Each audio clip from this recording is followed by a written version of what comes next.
یہ message directly ایمان والوں کے لیے ہے۔ چنانچہ پارہ نمبر 4 سورہ آل عمران آیت نمبر 102 میں ہمارا رب ہم سے کیا فرما رہا ہے؟ یا ایھا الذین آمنوا اتقوا اللہ حق تقاتہ ولا تموتن الا وانتم مسلمون۔ بڑی شارٹ مختصر آیت مگر خوبصورت پیغام۔ ارشاد ہوتا ہے اے ایمان والو اللہ سے ڈرو جیسا اس سے ڈرنے کا حق ہے۔ ڈرنے کی بات بھی کی مگر اس کے ساتھ یہ بھی سمجھا کیسا ڈرنا ہے کہ جیسا اس سے ڈرنے کا حق ہے، اور ضرور تمہیں موت صرف اسلام کی حالت میں آئے۔ بڑی کمال کی بات ہوئی، اپنے آپ سے ڈرنے کا بھی رب فرما رہا ہے کیسا ڈرنا ہے جیسا اس کا حق ہے، اور پھر یہ بھی فرمایا کہ بغیر مسلمان نہ مر جانا، ایمان سلامت لے کر دنیا سے جانا ہے۔ یعنی اس ایک آیت میں سبحان اللہ تقوی کا بھی بیان ہے، اللہ سے ڈرنے کا بھی بیان، اور ساتھ ایمان سلامت لے کر دنیا سے جانا ہے۔ اس کا مطلب ساری زندگی بھی اپنے ایمان کو سنبھالنا ہے، مرتے وقت بھی سنبھالنا ہے، اور انشاءاللہ قبر میں بھی لے کے جانا ہے۔ اب ذرا دو باتیں سمجھنی ہے کہ تقوی کس کو کہتے ہیں۔ اللہ سے ایسے ڈرو جیسا ڈرنے کا حق ہے، اس آیت میں یہ فرمایا نا حق کا تقاتہ ہی، جیسا ڈرنے کا حق ہے۔ اس سے مراد یہ ہے کہ بقدر طاقت اللہ سے ڈرو، اور اس کی تفسیر ایک اور آیت میں ہو جاتی ہے۔ اللہ ایک اور جگہ ارشاد فرماتا ہے فَاتَّقُوا اللَّهَ مَا اسْتَطَعْتُمْ، تو اللہ سے ڈرو جہاں تک تم سے ہو سکے۔ اور پھر دوسری بات اسلام پر ہی تمہیں موت آئے۔ تو اب تقوی کا پہلے معنی سمجھ لیں۔ بار بار لفظ تقوی ہم سنتے ہیں، حدیثوں میں بھی سنتے ہیں، قرآن میں بھی پڑھا ہوگا، دعاؤں میں بھی ہم بات کرتے ہیں کہ یا اللہ ہمیں متقی بنا دے، تقوی عطا فرما۔ تقوی کا معنی کیا؟ کہ خدا سے ڈرنا، گناہوں سے بچنا، اور آخرت میں نقصان پہنچانے والی چیزوں سے احتراز کرنا، اپنے آپ کو سیکیور کرنا۔ اور حق کے تقوی کیا ہے؟ خدا کا ایسا ڈر ہو کہ اس کی نافرمانی سے ہمیں روک دے، اس کی نعمتوں کے لیے شکر کی طرف لے جائے، اعضاء کو گناہوں سے روک لے، ہمارے باڈی پارٹ گناہوں سے رک جائیں، دل میں حسد، کینہ، بغض، تکبر نہ آئے، بلکہ خلوت اور جلوت بھی پاک ہو جائے۔ ایک اور پرابلم بھی ہے، بعض اوقات ہم لوگوں سے ڈرتے ہیں، ہم بہت سارے گناہ اس لیے نہیں کرتے کہ کوئی دیکھ نہ لے۔ ٹھیک ہے، یہ بھی چلے ایک نعمت ہے کہ لوگوں کے خوف، ورنہ بے شرم تو ایسے بھی ہوتے جو لوگوں سے بھی نہیں ڈرتے، کہ لوگوں کے سامنے بہت ساری برائیاں کرتے میں بندہ ڈرتا ہے، رک جاتا ہے۔ لیکن مزہ یہ ہے اور اصل تقوی یہ ہے کہ میری خلوت بھی، جب مجھے دنیا میں کوئی نہ دیکھ رہا ہو اس وقت بھی میں گناہ نہ کروں، مگر اس وقت یہ خیال دل میں رہے کہ رب دیکھ رہا ہے۔ تقوی کی اصل تو درجہ یہ ہے نا کہ میری خلوتیں بھی پاک ہو جائیں، ایسا نہ ہو لوگوں کے سامنے نیک، نمازی، پرہیزگار، اکیلے میں سارے برے کام ہو رہے ہیں، بلکہ ایسے بھی لوگوں کے بارے میں پڑھا گیا، سنا گیا کہ لوگ سامنے ہوں تو نمازیں بھی پڑھتے ہیں، اکیلے میں نمازیں بھی نہیں پڑھتے کیونکہ وہاں کوئی نہیں دیکھ رہا۔ پھر بتاؤ نماز کس لیے پڑھ رہے تھے؟ اگر لوگوں کو ہی دکھانے کے لیے نماز پڑھنی تھی تو پھر اللہ کے لیے نماز تو نہ ہوئی نا۔ لوگوں کو دکھانے کے لیے تسبیح پڑھ رہے ہیں، لوگوں کو دکھانے کے لیے صدقہ خیرات ہو رہی ہے، اور اندر اکیلے میں جا کے کچھ بھی نہیں ہو رہا تو نہیں۔ تقوی یہ ہے کہ میری خلوتیں بھی پاک، میری جلوتیں بھی پاک، اور یہ خیال رہے کہ رب دیکھ رہا ہے۔ بہرحال میرے پیارے اسلامی بھائیوں، اب تقوی پر استقامت کیسے ملے؟ ٹھیک ہے، یہ تو قرآن نے کہہ دیا کہ اللہ سے ڈرو، اتقوا اللہ، اللہ سے ڈرو۔ اب ڈریں کیسے؟ اس کا فارمولا کیا ہے؟ تو یاد رکھیے کہ امام غزالی علیہ رحمۃ اللہ الوالی نے منہاج العابدین میں بہت خوبصورت اس کا جواب دیا۔ جو آپ نے فرمایا اس کا خلاصہ یہ ہے کہ تقوی کے لیے بنیادی بات کیا ہے؟ the basic thing for تقوی، کہ انسان اپنے نفس کی مخالفت میں اس بات کا پکا ارادہ کر لے کہ نفس کو گناہوں سے باز رکھے گا۔ غیر ضروری حلال اشیاء کا بھی بہت استعمال نہیں کرنا ہوتا، بہت زیادہ کھانا، بہت زیادہ سونا، بہت باتیں کرتے رہنا۔ کہتے ہیں نا قلیل الکلام قلیل الطعام قلیل المنام، آرام بھی تھوڑا، کھانا بھی تھوڑا، اور باتیں بھی تھوڑی۔ یہ متقی لوگوں کا طریقہ، اللہ کے نیک بندوں کا طریقہ ہے۔ زیادہ کھانے والا پھر زیادہ شہوتوں کی طرف جاتا ہے، زیادہ بولنے والا زیادہ غلطیاں کرتا ہے، زیادہ سونے والا پھر وہ سستی اور کاہلی کی طرف چلا جاتا ہے۔ تو جب آپ ان تین چیزوں میں حلال ہیں حالانکہ کمی کریں گے تو پھر حرام چیزوں سے بچنے کا بھی ذہن بن جائے گا۔ مگر یہاں تو حرام سے بچنے کا بھی ذہن نہیں ہے. اور سبحان اللہ امام غزالی فرماتے ہیں کہ آنکھ، زبان، شرمگاہ اور دل، الغرض تمام اعضاء کے معاملے میں اللہ تعالیٰ سے ڈرے گا تو انشاءاللہ وہ تقوی اسے حاصل ہو جائے گا جس کا اہل ایمان سے مطالبہ کیا گیا ہے. قرآن مجید فرقان حمید میں ایک کچھ پارٹ آف دا باڈی جو ہے نا اس کو ڈائریکٹلی ایڈریس کیا گیا ہے. آنکھوں کا تقوی، ہاں یاد رکھیے یہ آنکھ ہے نا، یہ دیکھا جائے تو بہت بڑی نعمت ہے، ہم دنیا کی نعمتیں دیکھتے ہیں مگر یہ آنکھ حلال دیکھنے کے لیے دی گئی ہے. یاد رکھیے پہلے آنکھ بہکتی ہے، پھر دل بہکتا ہے، پھر شرمگاہ بہکتی ہے، پھر انسان حرام کی طرف جاتا ہے. آنکھوں کی بدکاری کہا گیا حرام دیکھنے کو. ایک تو وہ بدکاری ہے نا جو حرام جہنم میں لے جانے والا کام، بہت برا کام، اللہ بچائے اس سے، مگر آنکھوں کو بھی بدکاری سے بچانا ہے. قرآن کہتا ہے مسلمان مردوں کو حکم دو کہ اپنی نگاہیں کچھ نیچی رکھیں اور اپنی شرمگاہوں کی حفاظت کریں، یہ ان کے لیے زیادہ پاکیزہ ہے، بے شک اللہ ان کے کاموں سے خبردار ہے. بڑا شارٹ حکم ہے، مختصر ہے، مگر خوبصورت اس کے معنی ہے. پہلے نمبر پر اس میں ادب اور بہترین تہذیب سکھائی جا رہی ہے کہ مومنین کو چاہیے کہ اپنی آنکھیں کچھ نیچی رکھیں. ادھر ادھر ہر چیز دیکھنا ہے، بے پردہ خواتین بھی دیکھنی ہے، موبائل فون پر بھی بری چیزیں دیکھنی ہیں، ٹیلی ویژن پر اور نہ جانے کیا کیا دیکھنا ہے. قرآن کہتے ہیں آنکھوں میں حیا ہونی چاہیے، نگاہیں نیچی ہونی چاہیے. اور سبحان اللہ اس بات سے خبردار بھی کیا کہ یہ ستھرا ہے، نیکیوں کو بڑھانے والا اور زیادہ کرنے والا ہے. جو برے چیزیں دیکھتا ہے پھر اس کا دل نیکیوں میں نہیں لگ رہا ہوتا، اس کا دل پھر انہی خیالات میں گم رہتا ہے. دل پاکیزہ خیالات کیسے لائے گا جب آنکھیں پاک ہوں گی؟ آنکھیں غلط دیکھ رہی ہیں، کان غلط سن رہے ہیں تو پھر دل و دماغ میں بھی وہی چل رہا ہوتا ہے. اگر آپ چاہتے ہیں کہ میرے دل و دماغ میں، مثال دیتا ہوں اس کو آپ ایگزامپل کے طور پہ سمجھ لیں. آپ نے کبھی کسی محفل نعت میں شرکت کی، یا کہیں آپ نے تلاوت قرآن اچھے کسی قاری صاحب سے سنی، یا آپ نے کوئی اچھا سا بیان سنا ہے، کسی پروگرام میں آپ گئے، دینی پروگرام، آج بھی آپ آئے ماشاءاللہ. تھوڑی دیر کے بعد بھی کبھی کبھی زبان پر وہی نعت آ رہی ہوتی ہے، ذہن میں وہی تلاوت گونج رہی ہوتی ہے، دل میں وہی بیان والی باتیں آ رہی ہوتی. کیوں؟ آنکھوں نے دیکھا پاک، کانوں نے سنا پاک، ٹھیک ہے نا، تو دل میں خیال کون سے آئے؟ پاکیزہ خیال. آپ کسی معاذ اللہ ایسی محفل میں گئے جہاں گانے باجے ڈول تماشے بے حیائی، اس محفل میں تو گناہ اٹھایا مگر بعد میں بھی وہی مناظر آنکھوں میں، وہی کان میں باتیں، لوگ وہی گانے گنگنا رہے ہوتے ہیں. تو فرق ہے نا کہ ہم جو دیکھتے ہیں، جو سنتے ہیں، پھر دل میں وہ چیز قرار پکڑ لیتی ہے. تقوی اسی چیز کا نام ہے. قرآن کہتا ہے اپنی آنکھوں کو نیچا رکھو، اپنے دل و دماغ کو پاکیزہ رکھنا ہے. کہ قرآن کہہ رہا ہے کہ اے ایمان والو اللہ سے ڈرو جیسا ڈرنے کا حق ہے، حرام کاموں سے اپنے آپ کو بچانا ہے. اسی طرح کانوں کا تقوی یہ ہے کہ کانوں کو حرام سننے سے بچائیں. پھر زبان کا تقوی کیا ہے کہ زبان کو حرام بولنے سے، جھوٹ، غیبت، چغلی، جناب گالی گلوچ، اس قدر زبان سے گناہ کیے جاتے ہیں. یہ زبان کتنی اہم چیز ہے پتہ ہے آپ کو؟ ایک بار سرکار دو عالم علیہ الصلوۃ والسلام سے ایک صحابی نے سوال کیا، حضور آپ میرے لیے سب سے زیادہ خطرناک چیز کس کو سمجھتے ہیں؟ سب سے زیادہ کس چیز کی احتیاط کرنی چاہیے؟ حدیث کا خلاصہ عرض کر رہا ہوں. نبی پاک نے اپنی زبان کی طرف اشارہ کر کے فرمایا اسے، صبح ہوتی ہے نا، حدیث کے الفاظ ہے جس کا مضمون ہے کہ ساری باڈی پارٹس زبان سے کہتے ہیں اے زبان تو سیدھی رہے گی تو ہم بھی سیدھے رہیں گے، کیونکہ ہم تیرے تابع ہیں، اور تو ٹیڑھی چلے گی تو ہم بھی ٹیڑھے ہو جائیں گے.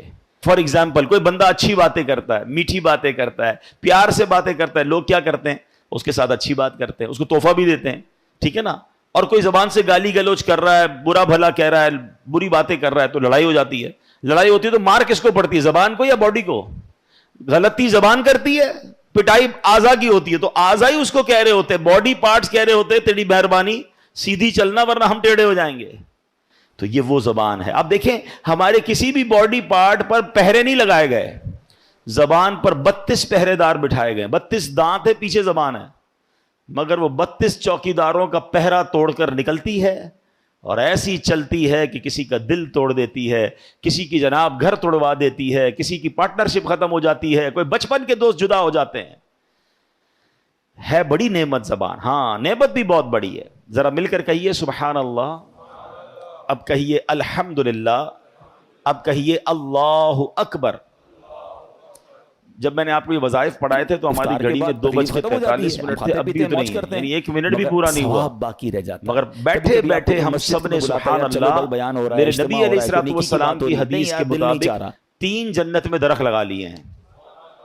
نبی پاک فرماتے جو ایک بار سبحان اللہ کہے اس کے جنت میں درخت لگ جاتا ہے، ایک بار الحمدللہ کہے جنت میں درخت، ایک بار اللہ اکبر کہے جنت میں درخت۔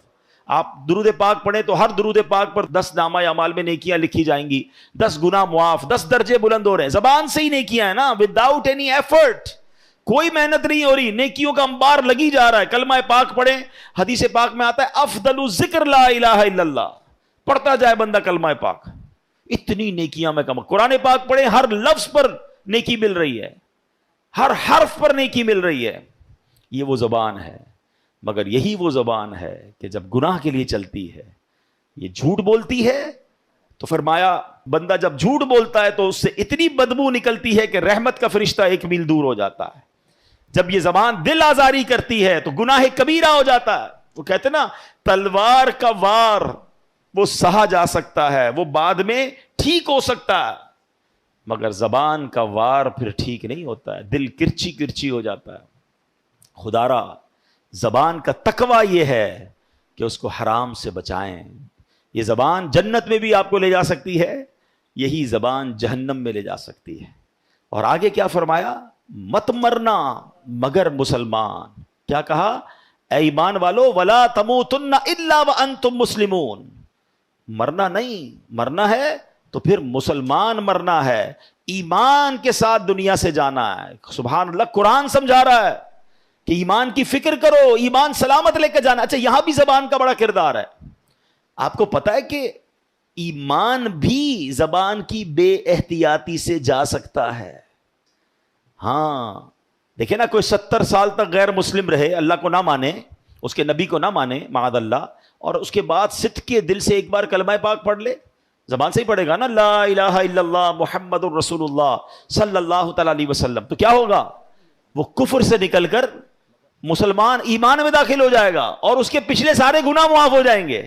ہاں جب بندہ کلمہ پڑھتا ہے نا، کوئی مسلمان ہوتا ہے، کوئی ایسا مجھے سن رہا ہے جو اسلام قبول نہیں کیا، اس نے اسلام قبول کیجئے، یہ ایسی نعمت ہے کہ جیسے ہی آپ اسلام قبول کریں گے پچھلے سارے گناہ معاف ہو جائیں گے۔ یہ ہے زبان۔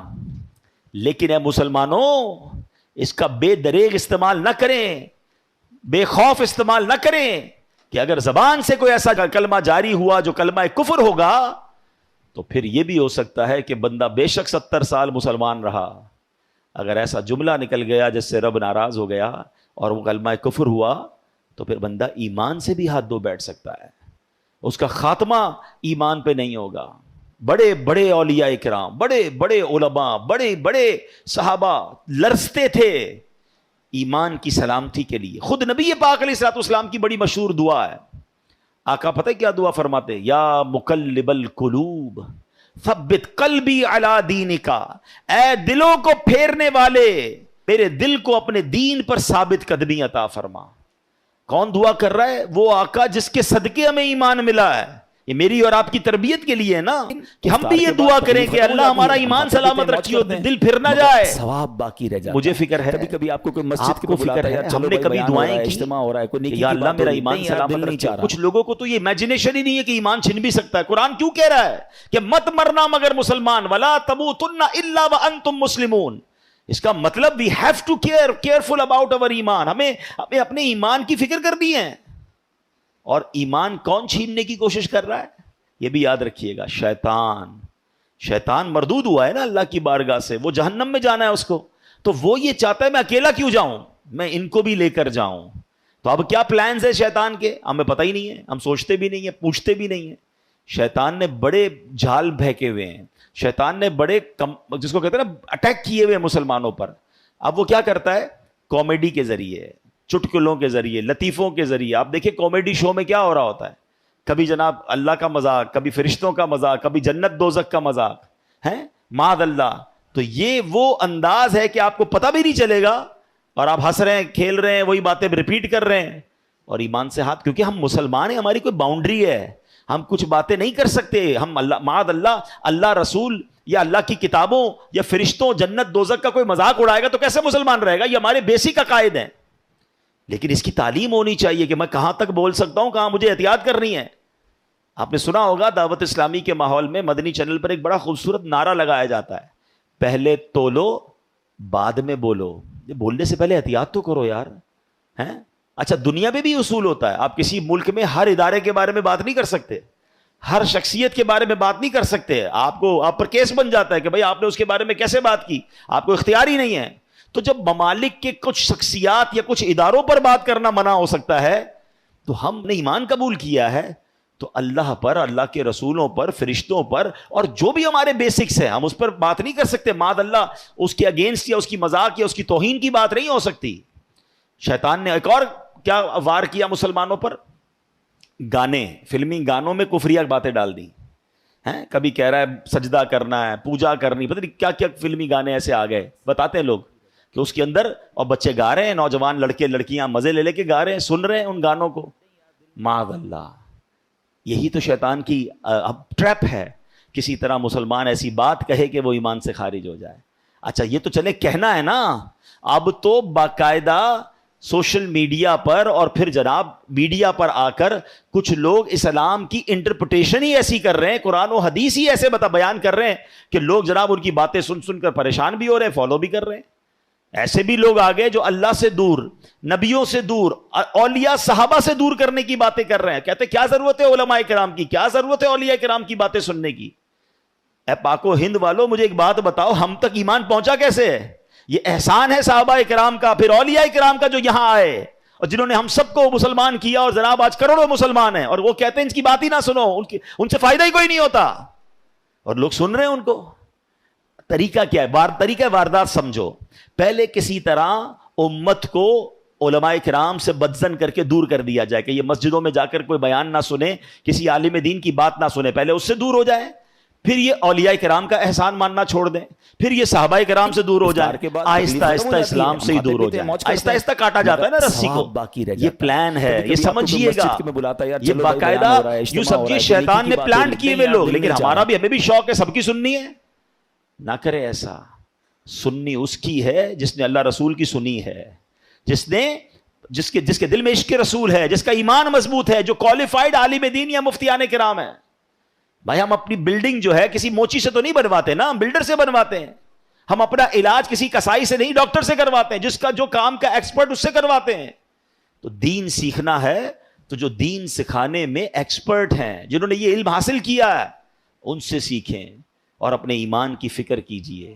ورنہ بہت طریقوں سے ایمان, اب معاذ اللہ کئی ملکوں کے ویزا لینے کے لیے, کہنے میں مزہ نہیں آ رہا, مگر چونکہ یہ بات بتانی ہوتی ہے کہ باقاعدہ ان ملکوں کے ویزا کے لیے لکھ دیتے ہیں معاذ اللہ کہ میں قادیانی ہوں, کہ پتہ چلا ویزا مل جائے گا. اپنا ایمان بیچ دیا. مرنا نہیں ہے, قیامت کے دن نبی پاک کو منہ نہیں دکھانا. کیا ختم نبوت پر تمہارا عقیدہ نہیں ہے؟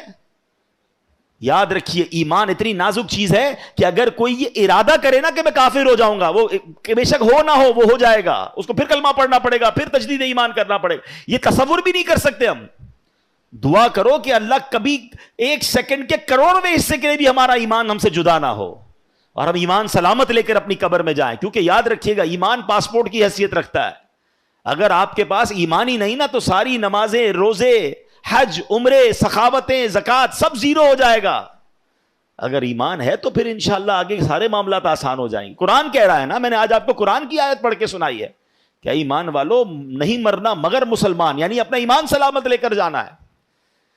تو آج قرآن پاک کی ان مبارک آیتوں میں ہمیں دو میسج ملے ہیں کہ اللہ سے ڈرنا ہے جیسا ڈرنے کا حق ہے, اور اپنا ایمان سلامت رکھنے کی فکر کرنی ہے. اور یہ اس کو آرڈنری نہ لیں. میں نے آپ کو ولیوں کے واقعات سنائے نا, ایک آخری حدیث سنا دیتا ہوں. سرکار دو عالم علیہ الصلوۃ والسلام فرماتے ہیں, جس کا مضمون ہے کہ اولاد آدم 4 کیٹیگریز پر پیدا کی گئی ہے. کچھ لوگ مسلمان گھرانے میں پیدا ہوئے, مسلمانوں والی زندگی گزاری, اور ان کا انتقال بھی اسلام پر ہوتا ہے. ہم اللہ سے دعا کرتے ہیں یا اللہ ہمیں اس کیٹیگری میں شامل رکھنا, کیونکہ اللہ نے ہمیں مسلمان ماں باپ عطا کیے, مسلمان گھرانے میں پیدا ہوئے, لائف بھی مسلمانوں والی گزر رہی ہے. اللہ ایمان والی موت نصیب فرمائے. نبی پاک فرماتے ہیں دوسری کیٹیگری وہ ہے کہ کچھ لوگ غیر مسلموں کے گھر میں پیدا ہوتے ہیں، ساری زندگی کفر والی گزارتے ہیں، اور ان کا جو مرتے بھی ہیں تو وہ بے ایمانی پر، کفر پر مرتے ہیں. ایسے کروڑوں اربوں لوگ ہیں دنیا میں جو مختلف مذاہب پر زندگی گزارتے ہیں، اسی پہ مر جاتے ہیں. تیسری کیٹیگری نبی پاک نے فرمایا کچھ لوگ وہ ہوتے ہیں جو کفر گھرانے میں پیدا ہوتے ہیں، غیر مسلموں کے یہاں پیدا ہوتے ہیں، کفر والی زندگی گزارتے ہیں، مگر ان کا خاتمہ ایمان پر ہوتا ہے. اور یہ ہو رہا ہے دنیا میں، بڑی تیزی سے اسلام پھیل رہا ہے. تو یہ وہی لوگ ہیں نا جو غیر مسلم تھے، مسلمان ہوئے، اور انشاءاللہ اسلام پر ان کا خاتمہ ہوگا. بڑی اچھی بات ہے. مگر چوتھی کیٹیگری جو نبی پاک نے فرمائی نا، وہ بڑی ڈرنے والی ہے، سمجھنے والی ہے. آقا علیہ الصلوۃ والسلام فرماتے کچھ لوگ وہ ہوتے ہیں جو مسلمان گھرانے میں پیدا ہوتے ہیں، اسلام والی زندگی گزارتے ہیں، مگر ان کا خاتمہ افطار کفر کے پر بعد ہوتا تکلیف ہے. ختم ہو جاتی ہے، ہم کھاتے یہ پیتے ہیں، سمجھنا موج بہت کرتے ضروری ہیں، ہے. مگر ثواب ہمیں باقی اس رہ بات جاتا کی ہے. ٹینشن کبھی فکر آپ کو کوئی لینی مسجد ہے، میں بلاتا دعائیں یار چلو کرنی بھائی ہیں، بیان بری ہو رہا ہے، صحبتوں سے اجتماع ہو رہا بچنا ہے، ہے. کوئی نیکی کی اچھا بات صرف ہو رہی ایسا ہے، نہیں ہے یار کہ دل نہیں چاہ یہ رہا. کفریاں باتیں کہنے سے ہی ایمان چلا جا سکتا ہے، اور بھی بہت سارے اسباب لکھے علماء نے. ایک اور سبب یہ لکھا بری گیدرنگز، برے دوست، بری صحبتیں، گناہوں کی عادتیں. روز گناہ کر رہا ہے، روز گناہ کر رہا ہے. حدیثوں میں مضمون ملتا ہے جب بندہ ایک گناہ کرتا ہے اس کے دل پر ایک سیاہ نقطہ لگ جاتا ہے، دوسرا کرتا ہے پھر لگ جاتا ہے، توبہ نہیں کرتا پھر کرتا ہے پھر لگ جاتا ہے، یہاں تک کہ پورا دل ہی سیاہ ہو جاتا ہے، بلیک. اب اس کو ہدایت کی کوئی بات اثر نہیں کرتی. تو بتاؤ نا، جس کا دل ہی کالا ہو گیا، شرابیں پی پی کر، نماز قضا کر کر کے، جوئے کا مال، سود کا مال، رشوت کا مال، حرام کما کما کے ہیں، اب دل ہی کالا ہو گیا. ایسے لوگوں کو پھر مسجد میں سکون بھی نہیں آتا، نماز کے لیے بھی نہیں آتے، اچھی بات کرو تو سمجھ نہیں آتی. فرمایا ایسے بندے کا ڈر ہے کہ مرتے وقت ایمان واپس لے لیا جائے. اللہ ایمان سلامت رکھے. اپنی صحبتیں اچھی کریں، اپنی عادتیں اچھی کریں. گناہ ہو جائے تو فوراً توبہ کریں، گناہ کی عادت نہ ڈالیں. اگر دل سیاہ ہو گیا تو پھر کہیں ایمان ہمارے ہاتھ سے نہ چلا جائے. اللہ سے دعا کرتے ہیں کہ رب کریم اس مبارک مہینے کے صدقے ہم سب کے ایمانوں کی حفاظت فرمائے، ہمیں جب تک زندہ رکھے، ایمان کی حالت میں زندہ رکھے، اور جب آخری وقت آئے تو کلمے والی، ایمان والی، عافیت والی، اور کاش ایسا کرم ہو جائے کہ مدینے والی موت نصیب ہو جائے، جنت البقیع ہم سب کا مقدر ہو جائے، آقا کے قدموں میں، آقا کے جلووں میں ہمیں ایمان اور عافیت والی موت ملے. کیا خوبصورت ایک شعر ہے، اور وہ دعا بھی ہے کہ نجم کی اے خدا آرزو ہے یہی، عاشق زار کی آبرو ہے یہی، موت کے وقت سر ان کے قدموں میں ہو، دید ہوتی رہے، دم نکلتا رہے. الحمدللہ ایسی پیاری ایمان کی حفاظت والی باتیں دعوت اسلامی کے ماحول میں سکھائی جاتی ہیں. اس ماحول سے وابستہ رہیں. ایسے بیانات مزید سننے ہیں تو مدنی چینل دیکھتے رہیں. ہمارے سوشل میڈیا پر جو اکاؤنٹس ہیں اس کو فالو کریں. اللہ پاک ہم سب کو عمل کرنے کی توفیق عطا فرمائے. آمین بجاہ النبی امین صلی اللہ علیہ وسلم.